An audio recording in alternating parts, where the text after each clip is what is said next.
Hello everyone, today we are going to learn 7th Standard English. Unit 1. Supplementary 1. On Monday morning. Monday morning found Tom Sawyer miserable. Monday morning always found him so because it began another week's slow suffering in school. He generally began that day with wishing he had had no holiday in between. It made the going into prison again so much worse. Tom lay thinking. Presently it occurred to him that he wished he was sick, then he could stay home from school. He examined himself. No sickness was found, and he investigated again. This time he could detect stomach ache, but it soon grew feeble, and presently died wholly away. He reflected further. Suddenly he discovered something. One of his upper front teeth was loose. This was lucky. He was about to begin to groan, as a starter, as he called it, when it occurred to him that if he came into court with that argument, his aunt would pull it out, and that would hurt.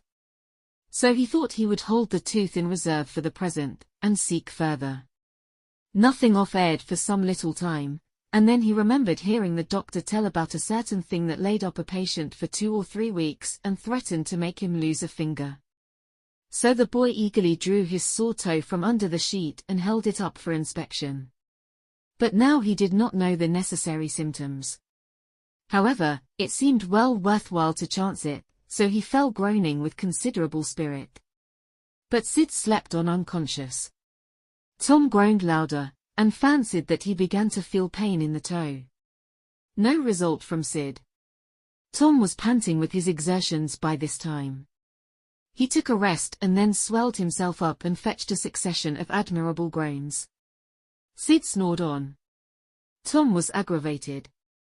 He said, "Sid, Sid," and shook him. This course worked well, and Tom began to groan again. Sid yawned, stretched, then brought himself up on his elbow with a snort, and began to stare at Tom. Tom went on groaning. Sid said, "Tom. Say, Tom." No response. "Here, Tom. What is the matter, Tom?"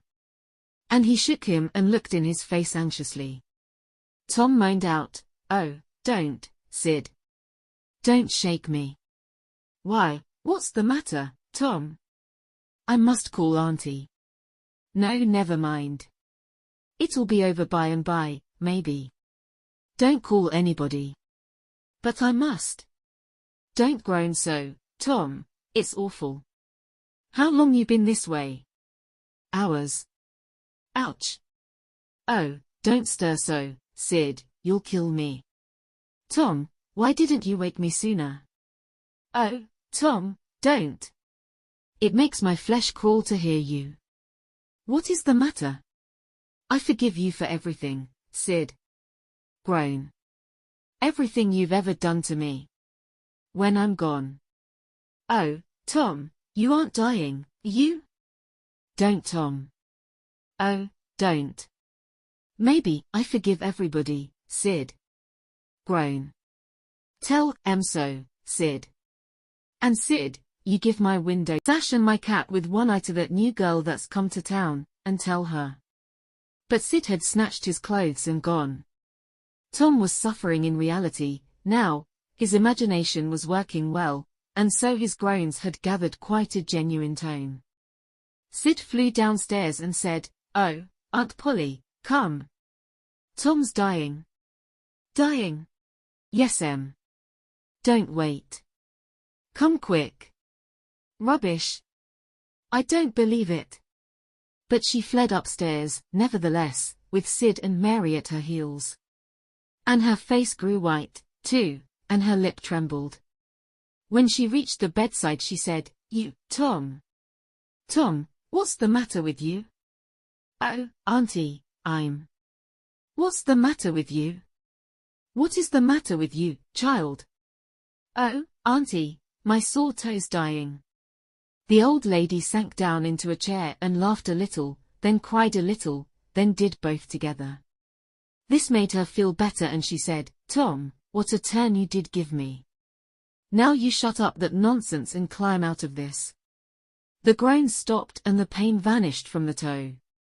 The boy felt a little foolish, and he said, "Aunt Polly, it seemed dying, and it hurt, so I never minded my tooth at all." "Your tooth, indeed? What's the matter with your tooth?" "One of them is loose, and it aches perfectly awful." There, now, don't begin that groaning again. Open your mouth." "Well, your tooth is loose, but you're not going to die from that. Mary, get me a silk thread, and a chunk of fire out of the kitchen."